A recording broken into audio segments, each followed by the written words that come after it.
On va parler de quelque chose de très important qui est fondamental puisque ce Shabbat nous prépare à la fête de Shavuot. Et donc on est à la Parashat Naso et on va essayer de comprendre ensemble quels sont les préparatifs nécessaires à Matan Torah. Matan Torah, on a une fête qui s'appelle la fête de Shavuot. Mais il s'avère que c'est la fête qui demande les préparatifs les plus longs. Bien que nous n'ayons aucune mitzvah particulière à la fête de Shavuot, si ce n'est cuisiner pour 2 jours. Cette année, il y a du travail. Mais à part ça, alors que pour la fête de Sukkot, on a des préparatifs qui n'en finissent pas et jusqu'au dernier moment, on est en train de clouer la soukha. Et on a très peu de temps pour ça parce qu'on a entre Yom Kippour, pour ceux qui commencent après Yom Kippour et Sukkot, 4 jours. Si on a Shabbat au milieu, on se demande comment on va y arriver. Et on doit construire la soukha et on doit acheter le lulav et le etrog et Bekitsur, mettre le fil électrique qui nous mettra de la lumière dans la soukha, etc. On a très peu de temps pour faire énormément de choses. Et voilà que la fête de Shavuot, c'est une fête qui a réclamé de nous 49 jours de préparatifs. Depuis qu'on est sorti de Pessah, on est en fait en route vers la fête de Shavuot. Aujourd'hui, on est le 48e jour du Omer. Il nous reste plus longtemps. Et il se trouve que cette année, ce qui va nous préparer à la fête de Shavuot, c'est précisément Shabbat, qui est en soi très intéressant, que dans notre calendrier, il s'avère que ce qui va nous introduire à la fête de Shavuot va être précisément la Kedusha du Shabbat. Alors,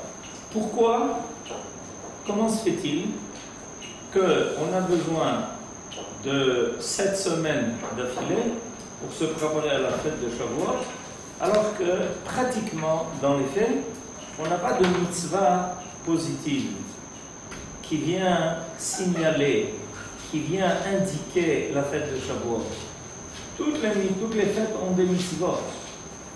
Ont des mitzvot que nous devons préparer. La fête de Pessah, il nous faut 30 jours pour nettoyer tout le chametz et acheter tout ce qu'il faut pour le lait, la seder et préparer la vela, etc. On comprend qu'on a besoin d'un mois. Comme je disais tout à l'heure, la fête de Sukkot, on nous donne très peu de jours pour faire énormément de choses. Toutes les fêtes réclament la préparation à des mitzvot particulières. La fête de Shavuot, elle demande qu'on s'y prépare, mais par quoi? Puisque finalement, si on réfléchit bien, si on essaye de résumer à peu près quelles vont être nos occupations pendant la fête de Shavuot, on a une nuit d'études, les tfilot et les seroudot pour marquer qu'on est content d'avoir reçu la Torah, et puis l'étude, et puis les seudas, et puis voilà. C'est-à-dire qu'il n'y a rien de particulier qui, a priori, vient caractériser cette fête. Alors, pour comprendre cela, je voudrais aujourd'hui faire avec vous une étude de Rashi. Cette étude est au chapitre Hei, le chapitre 5 du livre de Bamidbar. Et on va commencer par le verset tête. Le verset tête. Le verset tête, c'est le Kol Teruma, le Chol Kodshe Ben Israël, Asher Yakrivu la Kohen, Lo Yijim. Ce verset, le verset 9 du chapitre 5, vient nous dire qu'on est tenu de donner au Kohen la Trouma. La Trouma, c'est ce qu'on retira de nos fruits et légumes. De la même façon, on est tenu de lui donner la Chala. De donner la Chala que l'on enlève de notre pâte quand on va faire les chalotes, quand on va faire du pain. Donc il y a des matanot qui doivent être donnés au Kohen. Ok, l'explication générale que l'on donne, c'est que les Kohanim, étant des gens qui sont très occupés aux affaires morales et spirituelles du peuple, puisqu'ils vont régulièrement aller au Beth Amikdash y accomplir leur service, qu'à part ça, ils ont comme rôle d'enseigner la Torah, qu'à part ça, ils ont comme rôle de s'occuper de beaucoup de mitzvot, comme par exemple Pidyon Haben, ils sont invités à ci, ils sont invités à ça. Selon Maïmonide, il est fortement souhaitable que dans chaque Beth-Din, tribunal rabbinique, il y ait aussi un Kohen qui siège. Donc ils sont très occupés, c'est l'explication que l'on donne habituellement pour dire, alors étant donné qu'ils sont tellement occupés et qu'en plus de ça, ils n'ont pas reçu d'héritage particulier dans la terre d'Israël, donc ils n'ont pas de possibilité, ils n'ont pas en fait de propriété terrienne, donc il faut s'occuper d'eux, il faut leur donner ce qui est nécessaire pour qu'ils puissent subsister et faire subsister leur famille. Mais Rashi va faire une grande révolution. Alors préparez-vous à la révolution de Rashi. Rashi va poser une question à propos de, du verset 12, Yud. Alors je commence à lire à partir du verset Yud Aleph, ça commence une nouvelle paracha. וידבר אדוני אל משה לאמור, דבר אל בני ישראל ואמרת להם, איש איש כי תסטה אשתו ומעלה בו מעל. La paracha que l'on est en train de commencer maintenant par ces versets Yud Aleph et Yud Bet s'appelle la paracha de Isha Sota. Je répète, la paracha de Isha Sota, c'est le nom, comme ça que ça porte ce nom, Sota. L'istot, ça veut dire s'écarter du chemin, du droit chemin. Je résume en deux mots de quoi s'agit-il. Il s'agit d'un mari qui soupçonne sa femme de ne pas lui être fidèle. Et il y a une procédure qui est rappelée dans la Torah, dans notre paracha, et qui est décrite maintenant longuement. Si intéressant en soi que la Torah consacre tellement de versets à cette histoire-là, ce qui nous montre son importance. Alors qu'on dit, bon, un fait banal, quoi. Un homme, il est jaloux de sa femme, il a soupçon de quelque chose, et la Torah commence à nous parler d'une affaire qui montre, qui arrive au Beth Amikdash, et sans rentrer maintenant dans tous les détails, c'est une histoire qui demande un mois d'études, quelque chose de phénoménal, un spectacle effrayant à propos de cette affaire-là qui a éclaté et que malheureusement, on voit de temps en temps dans les journaux. À ce moment-là. Quoi? À ce moment-là. Oui, enfin, de grandes publications. Bon, c'est vrai, c'est grave, c'est très grave, la fidélité dans le peuple d'Israël. La fidélité dans un couple, c'est ce qui va faire apparaître la fidélité que l'on a envers Akadosh Baruch Hu, et les prophètes comparent les infidélités d'Israël envers Dieu comme les infidélités des conjoints entre eux. C'est la même chose. Et ça revient tout à fait à Shavuot, puisque les sages disent à propos du verset de Shir HaShirim, Beyom Hatumnato ou Beyom Simchat Libo, Shir HaShirim, que l'on étudie ça ici chaque semaine, Beyom Chatunato, c'est Yom Matan Torah. Le Yom Matan Torah est considéré comme une Chatuna, comme un mariage. La Ktuba étant la Torah. La Choupa, c'est Arsinai. Donc, Beyom Chatunato, Yom Matan Torah, nous les Sfaradim, nous avons l'habitude, le jour de Shavuot, au moment de la sortie du Sefer Torah, de lire une Ktuba. Et la Ktuba parle du Chatan, de Kadosh Baruch Hu, de la Kala, l'Assemblée d'Israël, et on lit la Ktuba en disant en telle et telle date, exactement comme le Rav lit la Ktuba le jour de la Choupa. C'est-à-dire que ce n'est pas symbolique, c'est sérieux. On considère ça comme un mariage. Et quand nos sages ont voulu parler des écarts, des fautes, et malheureusement des fois même de l'idolâtrie auxquelles se sont laissés certains, vers lesquels certains se sont laissés entraîner, disent voilà, tu vois, regarde, l'Assemblée d'Israël, hein, c'est comme cette femme qui est infidèle à son mari, Akadosh Baruch Hu. Alors Akadosh Baruch Hu va la répudier de sa maison. Non, pas de l'autre. Mais il finit par avoir langui sa femme. Mais voilà, on est là. Ne vous inquiétez pas, vous avez très inquiet. Alors, sachez que ça se termine bien. Le mari reprend sa femme, c'est le Mais toujours est-il que quand nos sages, ils ont voulu parler de ça, ben, ils ont donné ça. Le machal de Shirachirim.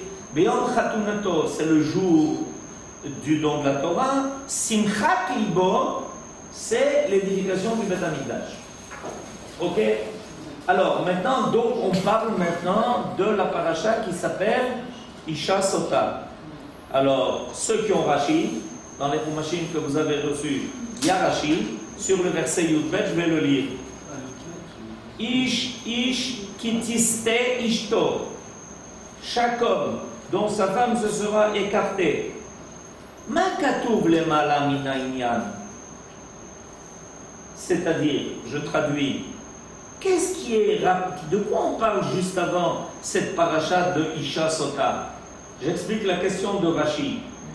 Est-ce qu'il y a un lien en ce qui a été dit, juste avant et le fait que tout d'un coup la Torah, boum, fait tomber une bombe?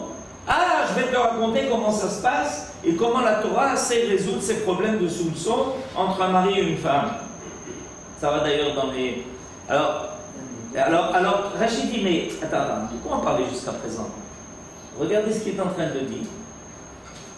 Veish et kodashav lo yiyu. Juste avant la paracha de Isha Sota, on a parlé du fait que les Béné Israël sont tenus de donner aux Kohanim Kodashav. Kodashav, c'est-à-dire toutes les choses qui sont consacrées. C'est quoi? La Trouma, la Chala, toutes les matanot qui doivent aller au Kohen. D'accord? Alors tout d'un coup, Rashi nous interpelle en nous disant, c'est bizarre, on est passé de ça à Isha Sota. Mais quel rapport? Réponse de Rashi. Attachez vos ceintures.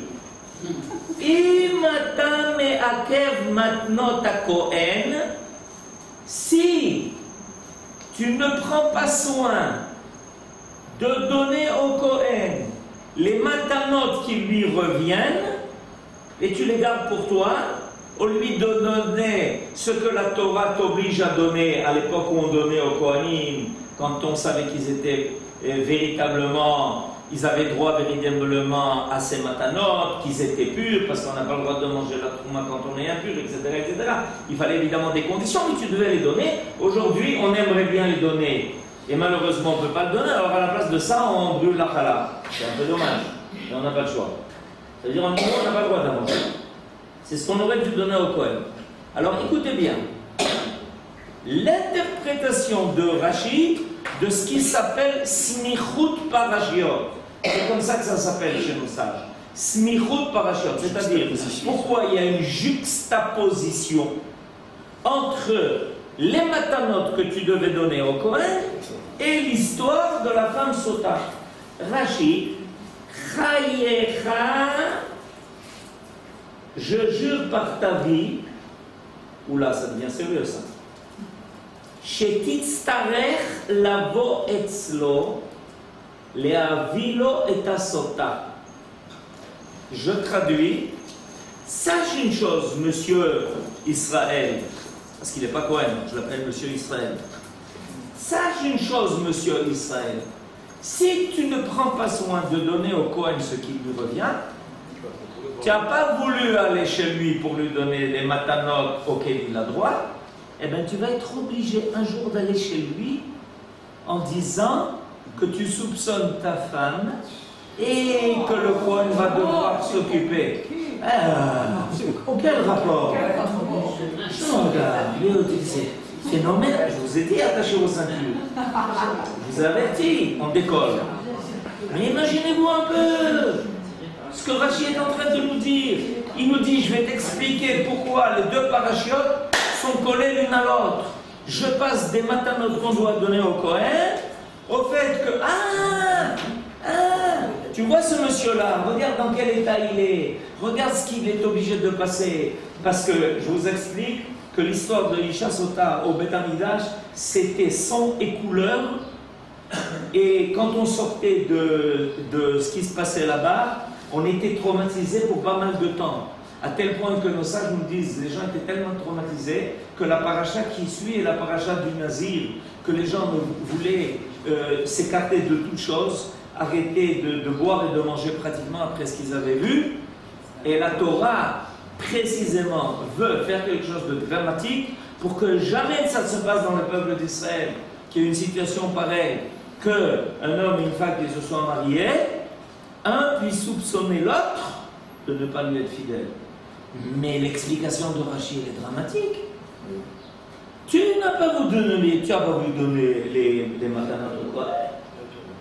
Tu n'es pas allé chez lui de bonne volonté, alors que M. Cohen, il habite Rivka, numéro 5.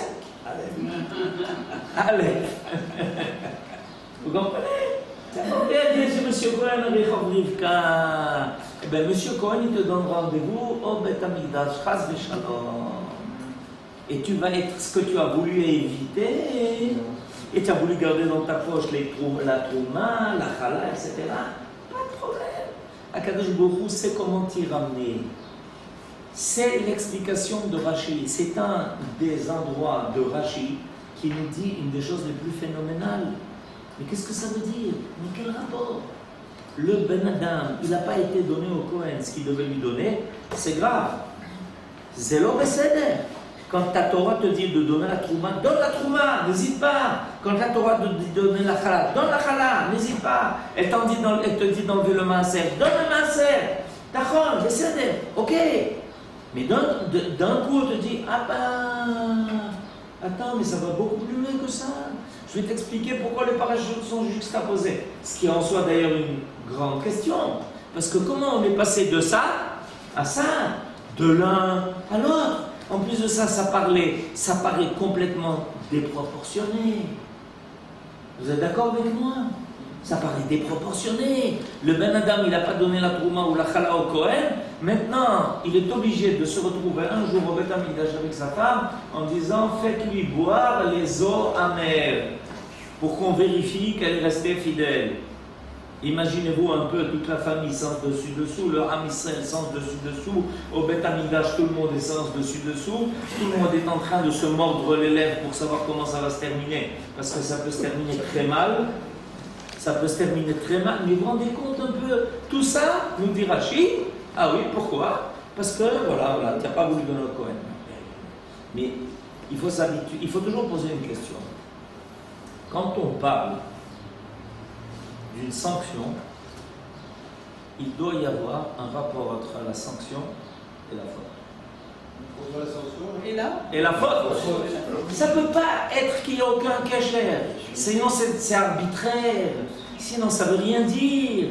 Pourquoi? Parce que dans la Torah, la sanction est toujours éducative. Rappelez-vous. Akadosh Baruch Hu, ce n'est pas quelqu'un qui aime se venger. Vous savez. En plus de ça, le but des sanctions, c'est de ramener quelqu'un. On vient d'entendre que l'istot, ça veut dire que tu t'es écarté du droit chemin. Ok, alors qu'est-ce qu'Akadosh Baruch Hu il fait? Il prend un bâton, il te donne un coup de bâton. Mais le but du coup de bâton, c'est quoi? De te remettre exactement, de te faire rejoindre le chemin. Ya Habibi, et alors tu vas tomber. Et où tu vas? Tu vas tomber dans le ravin. Boum! Ah oui, ok, je me suis endormi. Quelqu'un m'a raconté cette semaine qu'il était avec sa femme à une bar mitzvah. Ils ont fini tard la bar mitzvah. Il n'a pas bu un café assez fort. Au retour de la bar mitzvah, il s'est endormi au volant. Il est rentré, lui et sa femme, dans un autobus. Ils n'ont pas une égratignure, mais depuis, sa femme a une maladie, jusqu'à présent incurable. Sous le choc, depuis le choc, boum. Fais attention de ne pas sortir du chemin, Yahabibi. Tu es fatigué, prends un hôtel, dors là-bas. Vous entendez tous les jours ce qui se passe. Ma Corée là nous. Alors, le but de la sanction dans la Torah, c'est pas de se venger. Le but de la sanction dans la Torah, c'est de dire oh, tu t'écartes. Hey, si tu vois le chauffeur qui est en train de s'endormir, donne-lui un coup. Alors, Makara, Ata Nirdam, alors, Habibi, Ata Nirdam. Al Tiradem. On dit ça dans les slichot. Malecha. Ah, vous avez oublié les slichot, c'est dans pas longtemps. Réveille-toi. Ok. Mais toute épreuve ou toute souffrance sont à considérer comme des sanctions. Parce que vous parlez de disproportion tout à l'heure. Comment on peut expliquer cette situation apparente, évidemment? Non, la Torah, la Gemara dit que non. La Gemara dit qu'il y a des épreuves qui ne sont pas à un niveau personnel, mais elles peuvent être à un niveau collectif. Donc quand c'est personnel, c'est pas forcément une sanction. C'est ce que je viens de dire. La Gemara dit que ce n'est pas forcément quelqu'un qui est sanctionné pour ce qu'il a fait, mais des fois c'est un réveil collectif. C'est pour provoquer un réveil collectif. Et des fois, Akadosh Baruch Hu vient nous dire, je suis là. Vous n'avez pas fauté, mais je suis là. C'est important que vous sachiez que je suis là.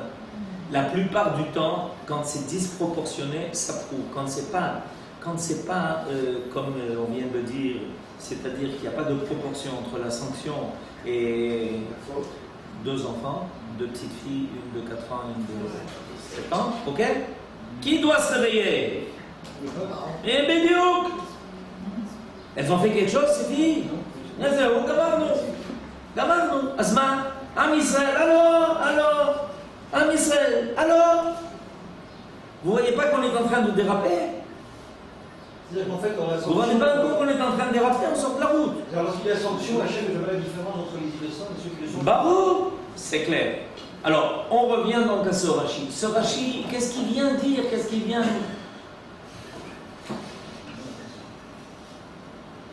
Je vais me servir d'un enseignement du Rav Kook qui me paraît très important, précisément cette veille de Shavuot.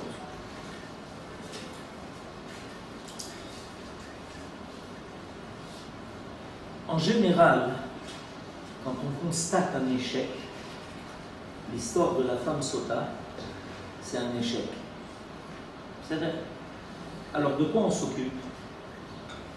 De l'échec. En disant, mais comment des choses pareilles puissent arriver? Enfin, c'est pas normal, c'est un scandale. Enfin, regarde-moi ça. Un tel, une telle, etc. C'est pas un échec pour l'instant, c'est un soupçon. Le soupçon est un échec. Racham Yosef, si on arrive à une situation pareille, il y a un échec. D'un côté ou de l'autre, ou des deux côtés à la fois. Mais il y a un échec. C'est un échec. C'est pas une chose pareille ne peut pas arriver. C'est pas normal qu'il y ait déjà un soupçon. Le soupçon, c'est pas ça, un soupçon comme ça. Le matin, le mari se réveille en disant c'est pas de ça qu'il s'agit. Oui, il est paranoïaque, il faut qu'il prenne des médicaments. C'est autre chose, il a chez le médecin. Mais ça, c'est pas de ça qu'il s'agit. Il y a un soupçon, et le soupçon est fondé, il y a eu des témoignages, donc il y a des choses un peu bizarres qui se passent. Et le mari a averti sa femme, et sa femme, malgré ça, elle continue une conduite qui n'est pas toujours insoupçonnable. Rien n'a été encore prouvé, parce que si ça avait été prouvé, il n'y a pas besoin de passer par Isha Sota, on va au tribunal. Mais il y a déjà des soupçons qui sont fondés. C'est un échec. Le fait qu'on arrive à ça, c'est un échec. Alors en général, quand il y a un échec, de quoi on s'occupe? De l'échec. En disant, mais comment c'est arrivé? Comment des choses pareilles peuvent se passer? Comment c'est arrivé? La Torah est intéressée par la situation qui a amené à l'échec. Bien avant. Parce que l'idéal de la Torah, c'est d'éviter l'échec. L'idéal de la Torah, ce n'est pas de sanctionner l'échec. L'idéal de la Torah, c'est d'éviter l'échec. Et c'est pour ça que la Torah s'occupe des raisons qui ont pu conduire à cette situation d'échec. Ok. Quel rapport avec ce qu'on est en train de dire? On ne comprend pas encore, mais c'est le but. C'est d'attendre jusqu'à la fin. La vie d'un homme en Israël, d'une personne en Israël, c'est une vie qui doit être très remplie. Je répète, la vie en Israël de chacun de nous, de chacune de nous, de l'ensemble du peuple, est une vie qui doit être très remplie. Remplie par quoi? Remplie par l'expérience du Kodesh. Par l'expérience de la rencontre avec des choses qui soient divines. S'il y a des trous, s'il y a des sentiments, qu'il y a des absences du Kodesh, ça va être occupé par autre chose. La vie est un défi. Ce défi ne peut être relevé que si tu as les forces nécessaires. Si tu n'as pas les forces nécessaires, si tu n'es pas mobilisé pour relever les défis de la vie, il y a sans aucun doute, il y aura des échecs.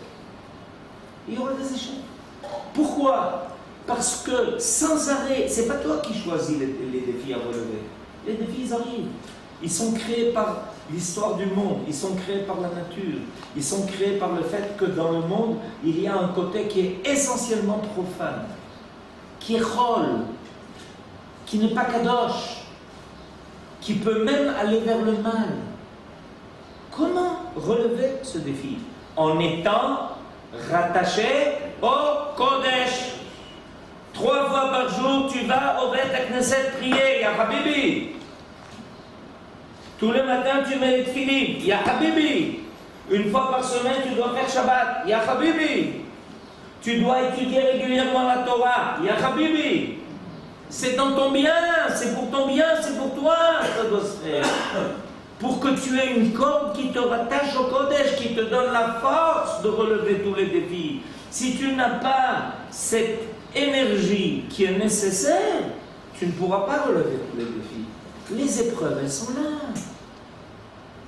Les tentations, elles sont énormes. Il faut qu'il y ait une rencontre permanente de l'homme avec le Kodesh. Ça doit se passer chaque jour, ça doit se passer chaque semaine, ça doit se passer chaque mois, ça doit se passer chaque an. 3 fois par an, va au Beth Amikdash. Et qu'est-ce que je fais là-bas? Va au Beth Amikdash. Mais qu'est-ce que je fais là-bas? Eh bien, va rencontrer le Kodesh. Va voir ce que c'est. Va voir, va sentir. Va voir cette expérience. Va voir ce qui se révèle. Va voir ce que tu peux rencontrer au-delà de ta vie quotidienne, de ce que la vie qui n'est que profane peut t'offrir. Alors la vie qui n'est que profane, elle peut t'offrir des cotilles pour essayer de meubler ta vie. Il faut qu'il y ait une rencontre avec le Kodesh. Une des méthodes que la Torah a indiquées pour rencontrer le Kodesh, c'est l'obligation de rencontrer des hommes dont c'est leur fonction, leur statut, leur niveau. Ça s'appelle les Kohanim. Le but des Kohanim, c'est d'être sans arrêt mobilisés pour le Kodesh. Boker Tov, Boker Tov. Maintenant, je vais faire Birkat Kohanim. Birkat Kohanim, Birkat Kohanim. C'est mon rôle.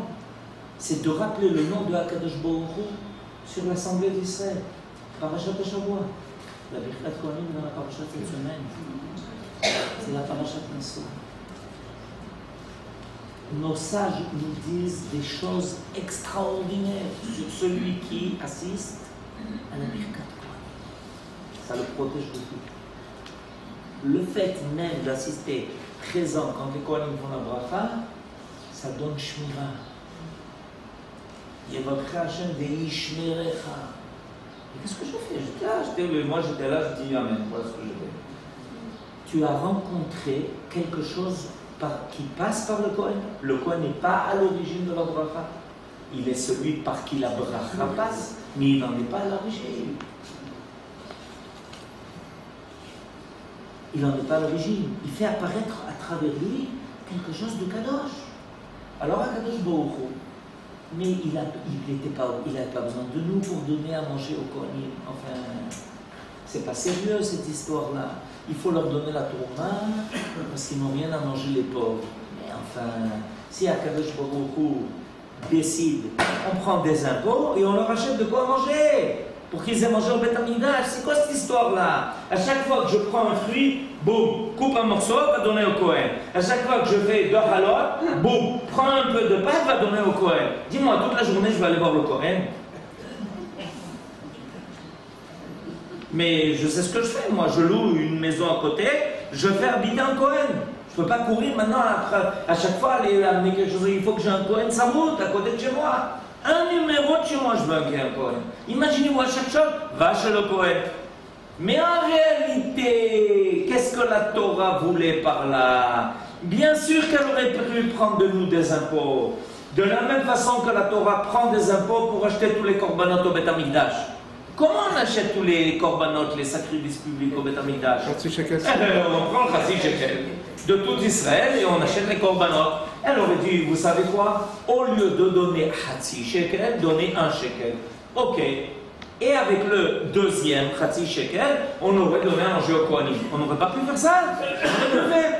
Et pourquoi la Torah te dit, mon fils va amener la chala au Kohen, mon fils va amener la trouma au Kohen, mon fils, il y a Pidyon Ben, il faut aller prévenir le Kohen, il faut qu'il reçoive Hanisha Shkalim pour qu'il truc. Mon fils, tu sais, le Kohen, il n'a pas de café, le matin il n'arrive pas à se lever pour faire du chat Kohen, il va lui acheter un truc de café.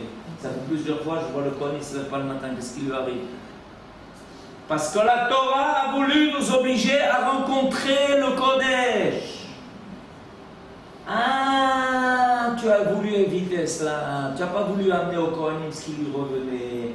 Tu n'as pas voulu amener au Kohanim tous les métanotes qui ont été fixés et qui t'obligent régulièrement. Et quand tu vas voir le Kohen, si c'est quelqu'un de bien, tous les Kohanim sont bien, que personne ne se vexe. Si c'est quelqu'un de bien, quand tu frappes à la porte, le Kohen te dit si tu veux, je t'ai amené la chala, shalom. Il te fait rentrer à la maison. Il te fait asseoir et il te dit je viens de revenir du Beth Amikdash et je vais te raconter ce que j'ai cette semaine extraordinaire que j'ai vécue au Beth Amikdash. J'ai quelques belles histoires à te raconter parce que cette semaine j'étais en Milouim au Beth Amikdash et il a travaillé dur, je peux vous assurer, et à la veille de la fête il travaillait encore beaucoup plus dur. Il fallait mobiliser tous les Kohanim pour offrir tous les korbanot. Vous rendez compte un peu, à chaque fois que vous allez chez le Kohen, il vous fait rentrer, il vous donne un café, il vous raconte toutes ces histoires, mais enfin, tu veux plus bouger jusqu'à ce que sa femme lui dise ça suffit, il y a un bébé. Vous m'avez compris? C'est ça le Inyan. Alors qu'est-ce que la Torah est en train de dire? Sache une chose, c'est que si tu évites ça, et que tu ne prends pas soin d'aller régulièrement rencontrer, ce qui te permettra d'être attaché au Kodesh, un jour, ça va t'arriver, et pour te ramener à ces points-là, il va falloir se servir de moyens qui soient très dramatiques, parce que ça va entraîner une faiblesse chez soi. Quand, au lieu de faire rentrer le Kohen chez soi, tu n'as fait rencontrer que la télé, alors sache une chose, que ça peut arriver. Parce que le Kodesh n'occupe pas chez toi une place centrale. Parce que le lien que tu dois avoir, et le Rav Kook dit seulement, c'est pas seulement avec le Kohen. C'est la même chose, le rôle des Talmidei Chachamim, des Rabbanim. C'est la même chose.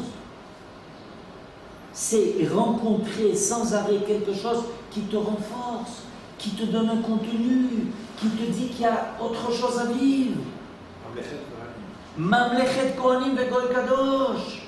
Si tu ne le fais pas, un jour, tu vas être obligé d'arriver au Beth Amikdash.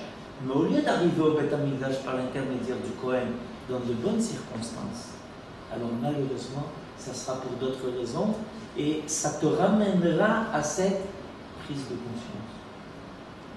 Alors, de là, on apprend que quand la Torah nous a indiqué des chemins pour nous élever, il ne faut surtout pas les éviter. Parce que si tu les évites, au lieu de ça, tu vas le recevoir